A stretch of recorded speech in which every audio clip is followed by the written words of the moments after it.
मित्रांनो, अमरावती शहराचे नवे पोलीस उपायुक्त रमेश धुमाळ यांनी सोमवारी पदभार स्वीकारला। त्यांच्याकडे मुख्यालयाची जबाबदारी देण्यात आली आहे।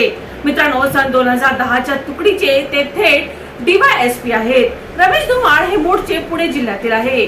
त्यांच्या परिवीक्षाधीन कालावधी चंद्रपूर जिल्ह्यात झाला।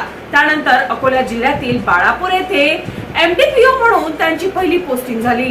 त्यानंतर 2014 ते 2016 या काळात गडचिरोली जिल्ह्यातील अहेरी उपविभाग येथे ते कार्यरत होते। मित्रांनो, त्यावेळी देशभरात गाजलेल्या साईबाबा प्रकरणाचा तपास त्यांच्याकडे होता। अहेरी येथून ठाणे आयुक्तालयात त्यांची बदली झाली। त्या ठिकाणी ते कळवा भागाचे ACB होते। कळव्याहून ते मुंबई ACB ला उपायुक्त म्हणून कार्यरत होते। त्यानंतर 2021 मध्ये त्यांची पदोन्नती मुंबईमध्येच बदली झाली। मुंबईमध्ये सहाय्यक पोलीस महानिरीक्षक म्हणून ते कार्यरत होते।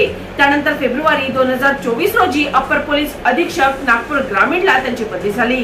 नागपूरहून ते पोलीस उपायुक्त म्हणून अमरावती आयुक्तालयात आता रुजू झाले आहे। चला तर मित्रांनो, पुन्हा भेटूया नवीन बातमीसह। तोपर्यंत पाहत रहा अमरावती सिटी न्यूज।